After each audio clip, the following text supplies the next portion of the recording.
Olá pessoal, bem-vindo aqui à nossa 7ª aula do curso Enem para Todos, resolução de questão e revisão de conteúdos. Seguindo aí a ordem que a gente vem fazendo dentro das aulas, hoje a gente vai trabalhar um pouco com o segundo reinado, mas pensando aí o fim desse período, né? A política externa do segundo reinado, que vai se relacionar diretamente à crise desse período imperial no Brasil e a proclamação da República. Tá? Pensar a política externa do segundo reinado passa por entender as lógicas que Dom Pedro tentou implementar numa política externa que não era completamente alinhada, que buscava se posicionar dentro da América do Sul, mas especialmente passa por pensar o grande conflito desse momento, que foi a Guerra do Paraguai. Né? A Guerra do Paraguai está ligada diretamente às disputas que ocorreram em torno da navegação na bacia do Rio da Prata. Aqui você tem a bacia do Rio da Prata especificada no mapa, e eu queria chamar a atenção de vocês para o Rio Paraná. Né? O Rio Paraná ele era fundamental para o Brasil, porque ele permitiria a navegação passando pelo Rio Paraná e caindo no Rio Paraguai, era o que permitia o acesso a regiões como, por exemplo, do Mato Grosso, no Brasil.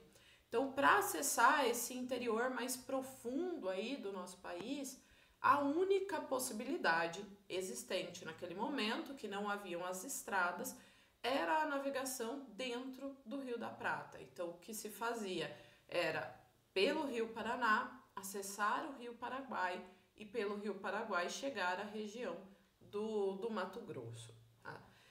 Além desta questão da navegação, que vai ser essencial para a gente pensar a Guerra do Paraguai, a gente também tem que pensar como se deram as relações entre esses países vizinhos aqui na região mais ao sul da América do Sul. Então eu estou falando das relações entre Brasil, Paraguai, Argentina e Uruguai. Especialmente a relação entre Brasil e Uruguai, ela foi bastante tensa ali em meados da década de 1850. Né?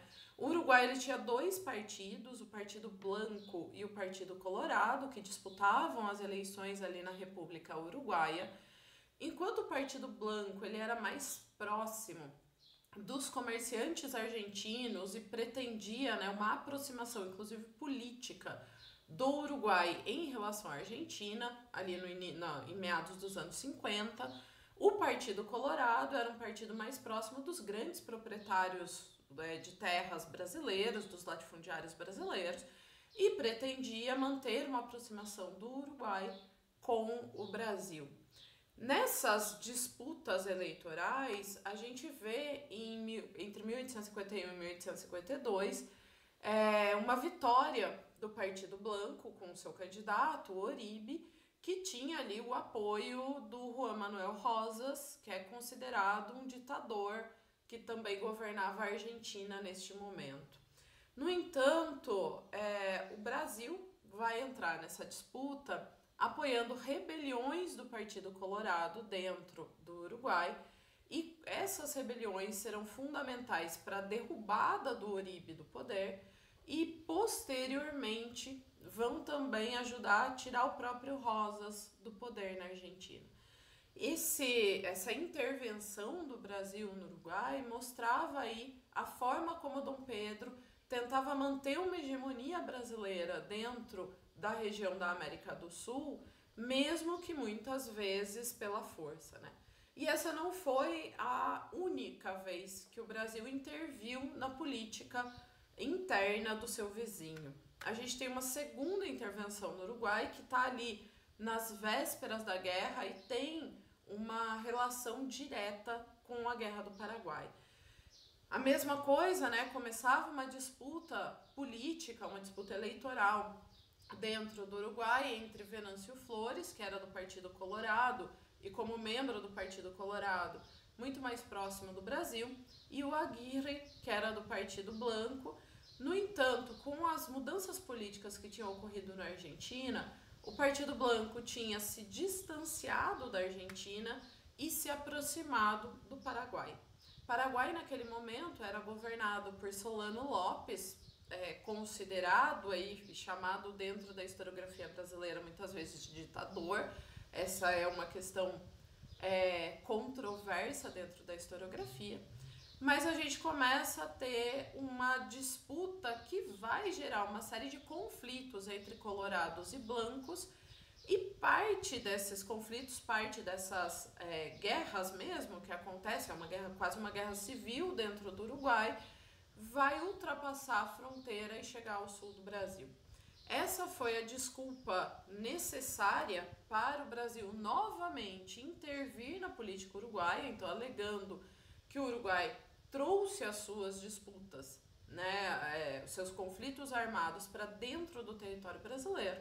O Brasil vai intervir na política uruguaia, conseguir derrubar de vez o grupo que apoiava o Aguirre e manter o Venâncio Flores no poder, o Partido Colorado no poder.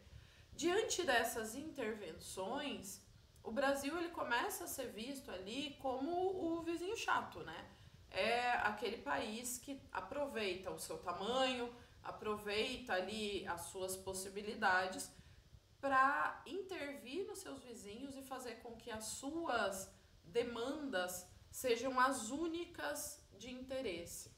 Nessas circunstâncias, o Solano Lopes ele vai proibir que o Brasil continue a navegar pelo Rio Paraguai. Então, aquele trajeto que a gente viu de passar pelo Rio Paraná, subir pelo Rio Paraguai, ele olha e fala, bom, pelo menos na parte do Rio Paraguai, que está dentro do meu território, o Brasil não pode passar mais. A alegação de Solano Lopes é que o Brasil, como um país que fazia intervenções diretas em países vizinhos, tornava-se um perigo para a política paraguaia.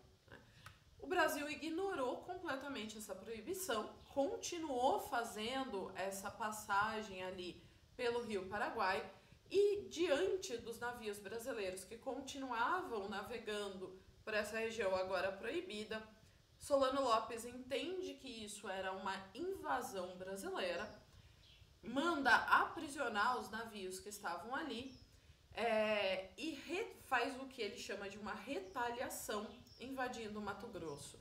E aqui nós temos visões diferentes sobre o início dessa guerra, a depender de quem está falando nela, né? Para Solano Lopes do Paraguai, quem inicia a guerra é o Brasil, uma vez que o Paraguai havia, usando a sua soberania, que ele tinha direito, proibido a navegação no Rio Paraguai dentro do seu território, a navegação brasileira, e o Brasil ignorou essa posição e invadiu, né, na visão deles, invadiu o Paraguai, continuando a navegar naquele rio mesmo sendo proibido. Por outro lado, o Brasil vai alegar que a navegação na Bacia do Prata era uma navegação livre, de acordo, em comum acordo entre os países que compunham essa bacia, logo o Paraguai não podia proibir a navegação brasileira na região, e que, ao aprisionar navios brasileiros e invadir o Mato Grosso, o Paraguai dava início à guerra. Bom, de verdade, quem deu início à guerra não é um problema, mas em 1864 a gente tem esse conflito ali se armando entre Paraguai e Brasil. E apesar de, né, territorialmente, a gente está falando de países bastante diferentes, é importante lembrar que o Paraguai, que tinha passado por uma longa guerra de independência, ele tinha consolidado um exército profissional, diferente do Brasil, que naquele momento não tinha um exército próprio, né? Para além do conflito entre os dois, o Paraguai foi buscar o apoio da Argentina e do Uruguai contra o Império Brasileiro, né? Entendendo que o Brasil era um problema também para a Argentina e para o Uruguai, e necessitando do território argentino e uruguaio para um melhor ataque ao território brasileiro, Solano Lopes buscou o acordo com esses dois países, acordo que não aconteceu. Esses países não queriam se envolver dentro da guerra, e tanto a Argentina quanto o Uruguai afirmaram que não declarariam guerra ao Brasil. Diante dessa situação, o Solano Lopes resolveu ainda assim utilizar os territórios uruguaio e argentino para invadir o Brasil. Então ele invade o território uruguaio, ele invade o território argentino para continuar ameaçando o Brasil, o que leva à formação da chamada Tríplice Aliança. Argentina e Uruguai se unem ao Brasil contra o Paraguai de Solano Lopes. Então aqui a gente vê no mapa, você tinha ali em Assunção, em verde você tem já as ofensivas da Tríplice Aliança, né? Nesse momento que já estão unidos Brasil, Argentina e Uruguai, mas a gente vê ali em roxo as ofensivas paraguaias nas setas. E é possível ver como o Paraguai, ignorando ali a negação, por exemplo, da Argentina, utilizou-se do território argentino para poder invadir o Rio Grande do Sul, né? Então, essa foi a forma que o Paraguai entendeu que seria melhor para atacar, mas acabou com isso criando uma aliança muito maior dentro da região contra o seu próprio país, tá? Bom, chama ali a atenção para as invasões, como a gente tinha falado. A guerra do Paraguai, ela vai ser uma guerra bastante longa, uma guerra no século XIX de 6 anos, é uma guerra bastante longa. O Paraguai, como eu disse, já tinha um exército profissional e por isso ele venceu as primeiras batalhas. Então, entre 1864 e 1865, a gente tem amplas vitórias do Paraguai dentro dessa guerra.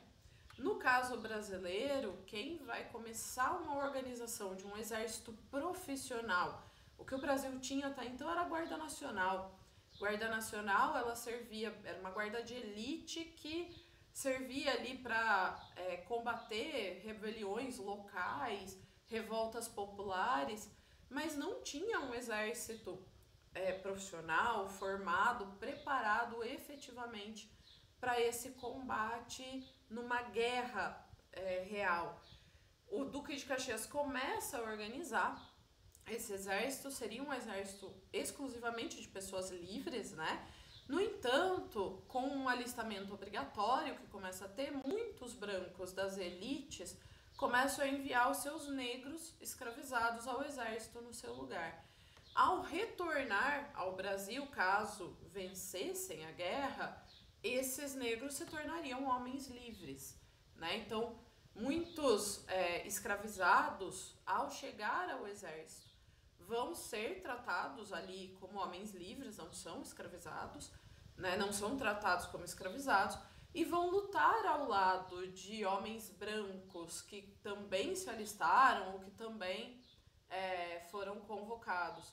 Esses negros formaram o grupo dos chamados voluntários da pátria, né? E substituíram dentro do exército muitos dos brancos da elite que não puderam ou não quiseram especialmente participar da guerra, tá? Quem comanda a reação da Tríplice Aliança é o Duque de Caxias pelo Brasil, Bartolomé Mitre da Argentina, e em 1869, finalmente, eles dominam a capital paraguaia, a cidade de Assunção, mas ao chegar lá, Solano Lopes havia fugido, né? Para a Argentina e Uruguai, isso não é um problema, isso significou o fim da guerra. Havíamos dominado a capital do país inimigo, não havia mais um comando de exército, esse exército estava rendido, então a Argentina e Uruguai determinam o fim da guerra em 1869. Porém, Dom Pedro II não aceitava o fim dessa guerra sem a prisão e morte de Solano Lopes. Bartolomé Mitre se retira e o Duque de Caxias também. O Duque de Caxias não queria comandar essa perseguição interna a Solano Lopes. Quem assume o comando das tropas brasileiras é o Conde D, genro de Dom Pedro II, então marido da princesa Isabel. E durante aproximadamente um ano, as tropas brasileiras andam pelo interior do Paraguai em busca de Solano Lopes, numa guerra de uma violência extrema com a população, uma vez que aí já não se trata mais de conflito entre dois exércitos, mas da perseguição a um único homem. Em 1870, essa guerra se encerra definitivamente com a morte de Solano Lopes pelo Exército Brasileiro. Eu trago aqui um quadro de 1877, então feito pouco tempo após a guerra, do Pedro Américo, que é um dos grandes pintores históricos, né, e do Brasil no século XIX, e eu chamo a atenção nesse quadro para a maneira como são representados o Exército Brasileiro, né, o Exército da Tríplice Aliança, colocamos assim, e o Exército Paraguaio. Então, enquanto o Exército Brasileiro ele aparece em cavalos, ele aparece em uniformes militares, ele aparece com as espadas à mão, o Exército Paraguaio ele aparece sem camisa, ele aparece com armas bastante rudimentares, tem mulheres, como se os paraguaios, né, obrigassem as mulheres a estar no campo de batalha. Então é um quadro que tenta contar uma história da guerra, colocando ali o exército brasileiro, o exército da Tríplice Aliança, como um exército profissional e o exército paraguaio quase como um exército de bárbaros, né, de pessoas que não saberiam o que estavam fazendo. Tentando mostrar que a violência da guerra, ela aconteceu por conta dos paraguaios e não pela guerra em si, né? Que essa violência teria vindo exclusivamente de um dos lados, o que decididamente não pode ser considerado, tá? Entre as consequências dessa guerra, a gente pode pensar para os diferentes países, aqui eu vou focar em 2 deles. Para o Brasil, houve um enorme aumento da dívida externa, né? A gente precisou fazer amplos empréstimos para sustentar esse exército, sustentar a guerra, isso aumentou muito a dívida brasileira. Mas houve a criação de um exército profissional, um exército que tem um amplo prestígio por ter ganhado essa primeira batalha, por ter ganhado essa guerra, que sai dessa guerra com bastante influência política. No entanto, para desespero de Dom Pedro, um exército que vem apoiando ideias republicanas e abolicionistas. Após a convivência com pessoas negras e brancas lutando lado a lado, para além disso, a convivência com argentinos e uruguaios, países republicanos, esse exército adere a uma forte influência positivista, uma ideologia, né, considerada aí a primeira ideologia sociológica que a gente tem no século XIX, e passa a defender que a abolição era uma necessidade e a república também para a modernização do Estado brasileiro. Para o Paraguai, a gente tem uma destruição econômica bastante forte do país. Claro que a guerra não vai explicar toda a economia paraguaia até o século XXI, mas ela ajuda a explicar uma destruição econômica que ocorre ali no século XIX. Uma drástica redução populacional, você tem números variados, mas um consenso aproximado na ideia de que 50% da população do Paraguai morre durante a guerra, uma enorme dívida de guerra feita, né, imposta ao Paraguai com Brasil, Argentina e Uruguai, e algumas perdas territoriais, como a gente pode olhar ali no mapa, né, territórios que foram cedidos ao Brasil e territórios que foram cedidos à Argentina. Então o Paraguai encolhe bastante de tamanho após essa guerra. A guerra termina em 1870 e é mais ou menos o momento em que a gente pode dizer que se inicia a crise do Império e o movimento republicano no Brasil. Essa é a charge com a qual eu abri para vocês a aula lá no nosso primeiro slide, mas eu queria olhar um pouquinho mais para ela. Essa é uma charge feita em 1887, então ela está ali às vésperas da proclamação da República, pelo Ângelo Agostini, que foi um dos grandes chargistas do século XIX. Ele fazia charges, entre outros espaços, para a Revista Ilustrada, e as charges eram uma forma importante de comentário político ali no final do século XIX. Nessa charge a gente enxerga Dom Pedro II já como esse senhor de idade, cansado, tirando um cochilo, mas se a gente olhar para o colo dele, abandonado, está ali um jornal chamado O País. Então essa ideia de que Dom Pedro dorme, né, fica cansado e larga o país, ele não administra o país. Então desse imperador que não está sabendo o que fazer diante de crises que se avizinham do império que precisavam ser resolvidas. Uma das crises que ele vai enfrentar logo no começo é a chamada questão militar. Afinal de contas, o exército, que dentro do Império vivia um segundo plano político, uma vez que não era um exército que tinha participação política dentro do Império, deixava os oficiais bastante descontentes nessa situação. Havia uma lei, por exemplo, que proibia militares de se pronunciar pela imprensa, eles não podiam dar opiniões pela imprensa, mas além disso, a gente tinha principalmente essa ideologia forte do positivismo dentro do exército, de que a modernidade viria com a proclamação da República e com a abolição.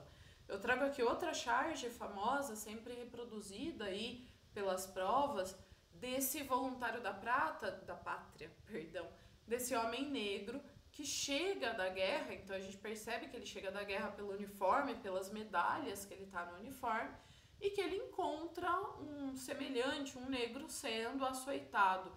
Então é este negro que chega livre, mas a escravidão ainda está muito presente dentro do Brasil. E é claro que a gente não pode esquecer que quando a gente fala de exército profissional, a gente tem um espírito de classe muito forte, né? De grupos que vão se defender internamente.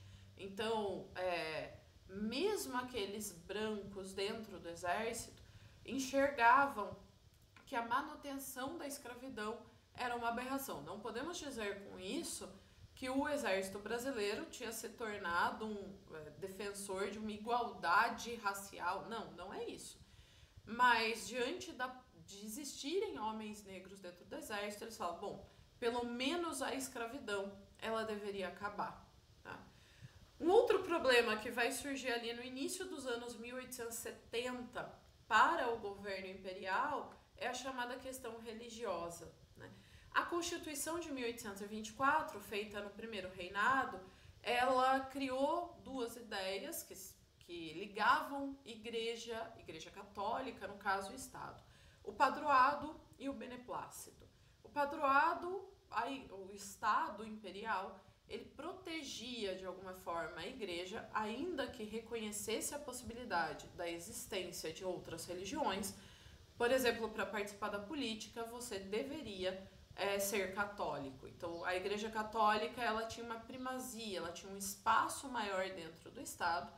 Por outro lado, todas as regras impostas pela Igreja Católica, elas deveriam ter o aval do Estado. Né? Então, um imperador ele deveria concordar com aquelas regras que a Igreja quisesse colocar para a população. Em 1864, o Papa ele fez uma nova regra para a Igreja, que é a Syllabus, que proibiu a participação de maçons dentro da Igreja Católica. Dom Pedro II não deu o seu beneplácito e é fácil da gente entender por quê. Grande parte da elite brasileira, naquele momento, dessa elite latifundiária, que fazia parte do governo, ela era, ao mesmo tempo, católica e maçom.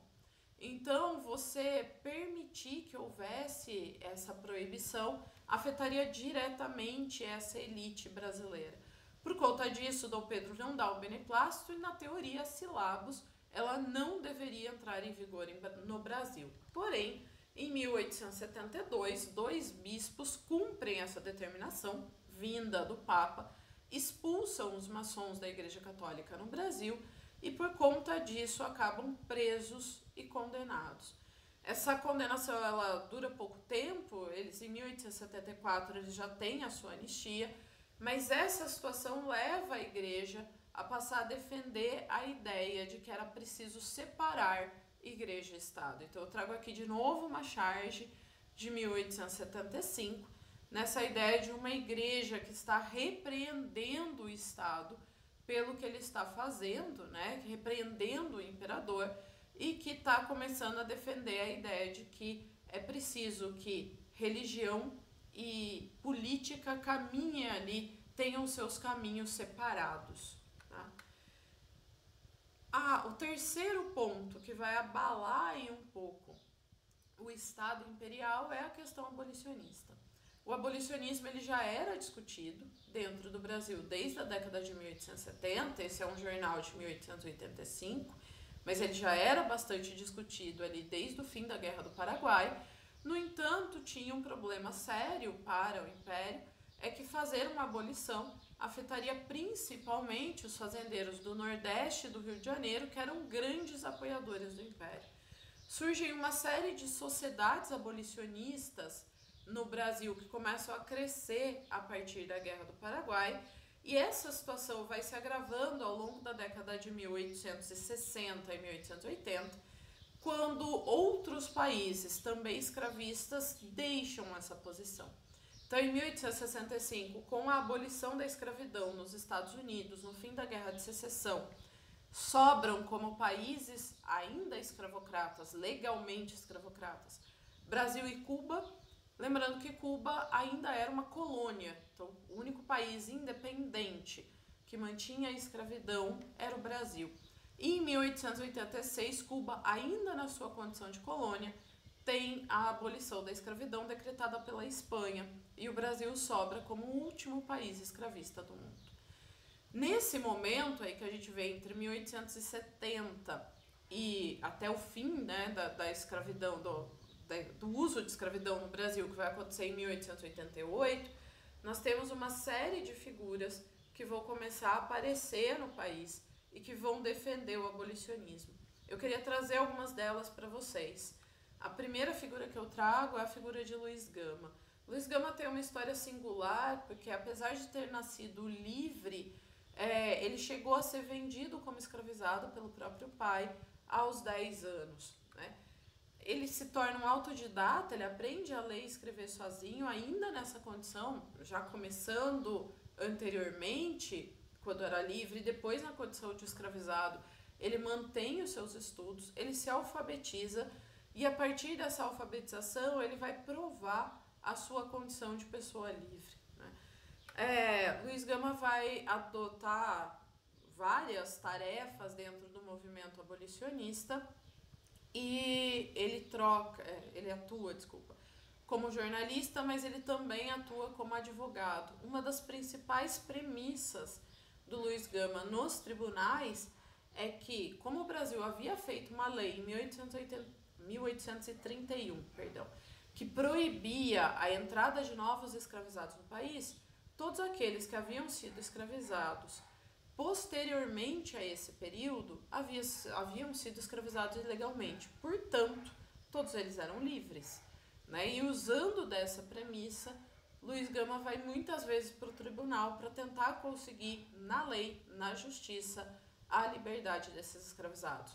Além disso, Luiz Gama está atuando em jornais abolicionistas, ele está atuando em sociedades abolicionistas. O segundo nome que eu trago aqui é o nome do André Rebouças. Ele também tem uma história diferente, porque o André Rebouças, ele faz parte de uma elite do Império, né? O pai dele já era um homem pardo, que foi advogado, deputado e era muito próximo de Dom Pedro II. O André Rebouças se torna um engenheiro militar e, bom, a gente tem algumas obras aí no Brasil com o nome dele, né? Com o nome de Rebouças. E ele, nessas viagens como engenheiro que ele faz, nessas viagens ele vai visitar os Estados Unidos. Ele se forma em 1859, mas ele visita os Estados Unidos no início dos anos 1870 e lá ele vai sofrer com a segregação racial. E o que o próprio André Rebouças diz é que ele se descobre negro ao sofrer segregação racial nos Estados Unidos. No Brasil, a sua condição de membro da elite de alguma forma escondia a sua condição de negritude. A partir daí ele começa a participar de diversas sociedades abolicionistas, só que ele vai além de defender a abolição, porque ele fala que a simples libertação dos escravizados, ela não surtiria efeito. Ele defende o que ele chama de uma democracia rural, a ideia de que terras improdutivas, os latifúndios improdutivos, deveriam ser repartidos e doados a essa população de ex-escravizados após a abolição. No fundo, ele está defendendo uma reforma agrária. Por conta disso, o projeto do André Rebouças é considerado um projeto bastante revolucionário para a época, tá? E por fim, eu trago para vocês o José do Patrocínio. Ele é um homem que foi liberto pelo pai, o pai dele era um cônego, né? Ele é um filho ilegítimo, Mas apesar de ser liberto, passou a sua infância toda convivendo ali com escravizados. Ele se forma farmacêutico em 1874, mas vai atuar em diversas profissões, com um destaque muito grande para a profissão de jornalista. Ele trabalha diretamente na Gazeta de Notícias e depois ele funda e trabalha no Diário do Rio, onde ele comanda uma campanha abolicionista pela imprensa. Junto com André Rebouças e Luiz Gama, ele está na Sociedade Brasileira contra a Escravidão, mas ele dizia que não dava para ficar esperando nem a vontade política, nem a vontade judicial. Então, o José do Patrocínio, ele participa de muitas ações práticas, de preparar e auxiliar a fuga de escravizados, mas também de coordenar campanhas que angariavam fundos para comprar alforrias. Diante dessa pressão abolicionista que acontece no Brasil, o Império começa a reagir. E a primeira reação do Império é a chamada Lei do Ventre Livre. Eu trago aqui o texto, um pedaço, um trecho do texto dessa lei. A Lei do Ventre Livre, ela libertava todos os filhos de mulheres escravizadas. Então, a partir daquele momento, não nasceriam novos escravizados no Brasil.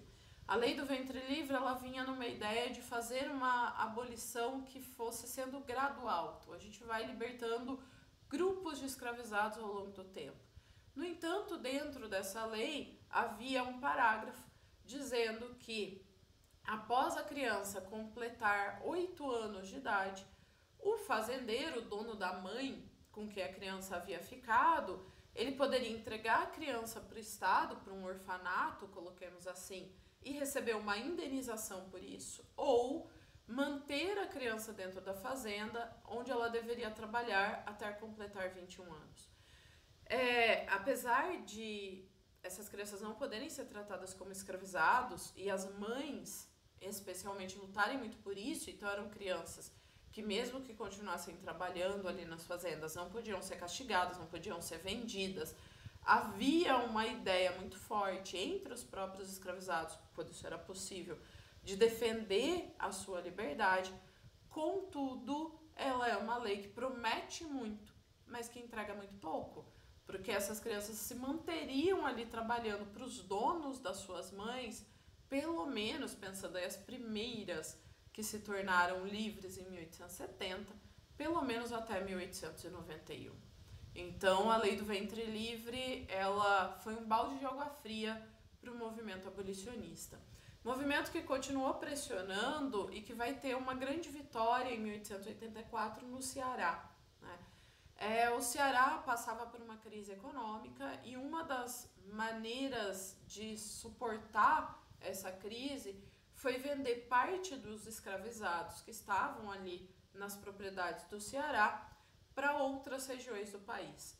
Para fazer essa venda, os escravizados eram embarcados em jangadas ali nas praias de Fortaleza, que levavam esses escravizados até os navios negreiros que estavam um pouco mais distante em alto mar. Esses navios viriam para a região de São Paulo, viriam para o Rio de Janeiro e revenderiam esses escravos aqui. No entanto, em 2 oportunidades houve greves desses jangadeiros, comandados aí pelo Francisco José do Nascimento, conhecido como Dragão do Mar. Eu trago aqui de novo uma charge do Ângelo Antoni sobre essa greve, a primeira feita em 1881, onde os jogandeiros se recusam a levar os escravizados do porto de Fortaleza para os navios negreiros. No Ceará, o movimento abolicionista vinha organizando compras massivas de alforrias, então eles escolhem o Ceará para fazer essas compras. E em 1º de janeiro de 1883, criou a primeira vila, a primeira cidade 100% livre do Brasil, que foi a vila de Acarape, onde todos os escravizados foram alforriados dentro dessa campanha do movimento abolicionista.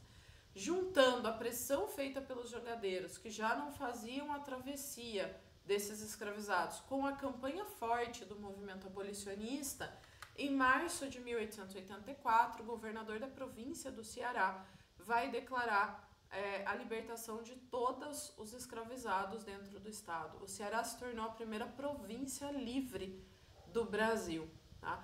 Então torna uma pressão ainda maior sobre o Império, uma vez que a gente passava agora a ter um lugar onde realmente não havia escravidão e para onde escravizados fugidos, por exemplo, ao entrarem, se tornariam livres. Né? A reação do Império, ou mais uma reação do Império, vai se dar em 1885, com a Lei dos Sexagenários, também conhecida como Lei Saraiva-Cotegipe, que é o nome dos 2 senadores que propuseram essa lei. Novamente eu trago aqui o texto, mas aí, resumindo a ideia, aqueles que completassem 60 anos de idade, eles ficariam livres, ainda tendo que prestar 3 anos de serviço, né, aos seus senhores. Então, na verdade, eles seriam livres exclusivamente aos 63 anos. Tá? Mas essa lei ela tem 2 problemas. De um lado, o problema para os abolicionistas é porque a média de idade de um escravizado não era de 60 anos de idade. Ao contrário, as condições de escravidão que nós temos no Brasil levavam essa média de idade a ser bastante baixa, 45, 47 anos. No entanto, você teve muita falsificação de certidão de nascimento de escravizados por conta, ora, da lei de 1831, né, que foi feita lá atrás, e tentando mostrar que esses escravizados já estavam no Brasil antes de 31. Muita gente falsificou papéis de entrada e falsificou aí a idade dos seus escravizados. Então, escravizados que teriam naquele momento em torno de 50 anos, no papel mostravam-se como escravizados com mais de 60, tá? E a gente teve falsificações que foram feitas, por exemplo, em 1870. Claro, eram ainda escravizados muito jovens, de 15, 16 anos, porém já havia o medo do que isso poderia gerar posteriormente. Então, essas condições levaram muitos escravocratas, muitos senhores de escravos, a se irritarem com a maneira como o Estado vinha fazendo. E uma das questões que o Estado brasileiro mais se preocupava é que ocorresse no Brasil algo parecido com o que ocorreu nos Estados Unidos, né? Que essa disputa entre escravocratas e abolicionistas gerasse uma guerra civil, gerasse um conflito armado. E tudo isso vai ficando mais tenso nos anos seguintes. A gente chega a ter um caso numa cidade no interior de São Paulo, onde, incitado por um fazendeiro escravocrata, inclusive um fazendeiro norte-americano que tinha saído dos Estados Unidos após a abolição e vindo para o Brasil para manter a prática da escravidão, né? E isso aconteceu, infelizmente, bastante. Muitos dos confederados vieram para o Brasil para continuar aqui explorando mão de obra escravizada. No interior de São Paulo, numa cidade, incitados por um escravocrata, por um fazendeiro escravocrata, a população lincha o delegado que se recusava a perseguir escravizados fugidos. Então, notícias como essa, elas se tornam bastante recorrentes e elas vão chegando à capital. Este caso especificamente é de fevereiro de 1888. Elas vão chegando à capital e vão criando esse medo enorme de que houvesse no Brasil, efetivamente, uma guerra entre escravocratas e abolicionistas. E nessas circunstâncias, o Estado começa a ver que ele precisa tomar uma posição definitiva. Né? Essa posição vai acabar chegando em 13 de maio de 1888 com a Lei Áurea. Ela foi uma lei escrita e aprovada pelo Parlamento e depois sancionada pela Princesa Isabel, aquele momento, princesa regente. É uma lei que não fala de igualdade social, é uma lei que não fala de igualdade política, e é uma lei que coloca essa população anteriormente escravizada em condições bastante precárias de vida, porque eles são libertos sem qualquer direito. Vocês podem ver aí nessa página, né, na primeira página da Gazeta de Notícias, que é uma lei de 2 artigos. Né? O primeiro declara o fim da escravidão no Brasil e o segundo revoga as leis que permitiam a escravidão no Brasil. E ela é só isso. Ela não fala de direitos, ela não discute terras, ela não discute condições de vida. Mas é uma lei importante porque ela gera o fim da aliança entre senhores escravocratas especialmente, e império.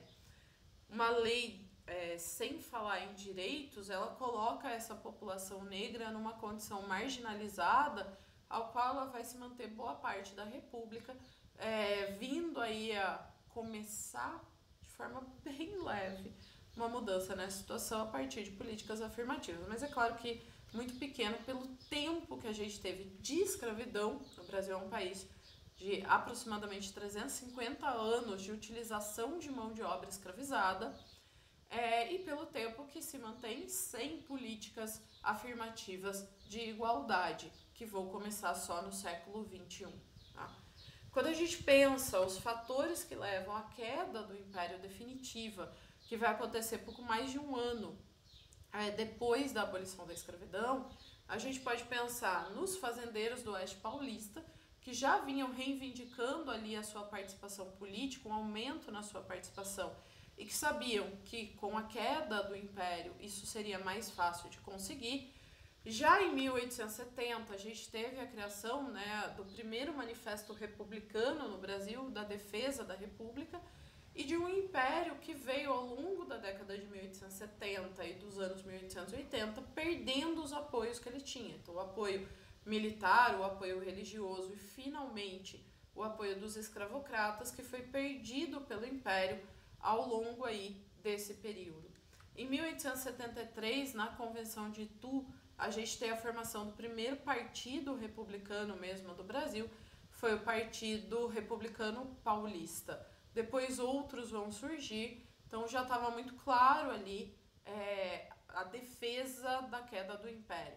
Eu gosto dessa imagem, dessa pintura, porque ela mostra exatamente quem são esses republicanos, né? São homens praticamente todos iguais, homens brancos dessa elite, que entendiam que com a saída do imperador, quem ganharia seriam eles. Então não dá para confundir a ideia necessariamente do republicanismo com uma ideia democrática, tá? Então é uma defesa da república, não é uma defesa da democracia dentro do Brasil. Vendo essa constante pressão, essa constante oposição ao Império, o imperador até tentou, em 1889, uma mudança, né? Ele constrói um novo ministério, o Ministério do Visconde de Ouro Preto, que é chamado para compor esse ministério, para ser o primeiro-ministro, com a função de diminuir a oposição ao Império. O Visconde de Ouro Preto faz uma série de propostas dentro do Brasil, visando ali tentar agradar os grupos políticos para que eles voltem a apoiar o imperador. No entanto, ao contrário do que se esperava, essas propostas foram recusadas tanto pelos liberais quanto pelos conservadores, uma vez que nenhum dos dois grupos mais via vantagens em manter o apoio ao império.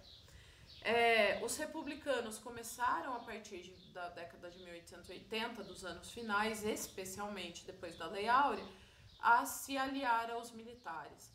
Dentro do exército, o nome mais importante do movimento positivista e, portanto, do movimento republicano era o Benjamin Constant.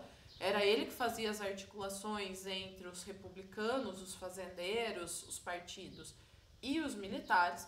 No entanto, o nome que mais agradava aos dois lados era o do Deodoro da Fonseca, porque o Deodoro da Fonseca era considerado um cara moderado. O problema é que o Deodoro da Fonseca não era um republicano. Muito pelo contrário, o Deodoro da Fonseca era um monarquista, ele não acreditava na república. Benjamin Constant ele vai fazer essa ponte para trazer o Deodoro para o lado dos republicanos. E finalmente ele diz, Constant, que existe uma data para o fim do Império Brasileiro, para a proclamação da República, e ele tentava convencer o Deodoro a participar deste golpe, marcado inicialmente para 20 de novembro. No entanto, começam a haver boatos de que o imperador, já sabendo que havia esse planejamento do golpe, ordenaria a prisão do Benjamin Constant e também do Deodoro da Fonseca. Por conta disso, os planos acabaram adiantados e no dia 15 de novembro de 1889 acontece o golpe da República. O Deodoro, na verdade, ele fala com a família real, né? Ele diz que o Império acabou, mas ele não é o cara que vai declarar ali publicamente basicamente a República. Quem vai fazer isso, quem vai para a Câmara, quem vai para o Parlamento e fala que a partir daquele momento o Brasil era uma república é o José do Patrocínio.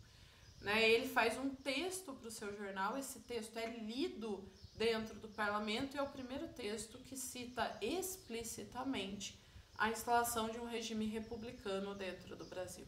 A família real foi enviada ao exílio junto com alguns dos seus apoiadores e essa república formada nesse período é uma república sem grandes rupturas e sem participação popular, né? Uma das coisas que os fazendeiros queriam garantir é que não houvesse uma participação popular de modo que essa população não pudesse depois reivindicar também um lugar dentro desse governo que se formava.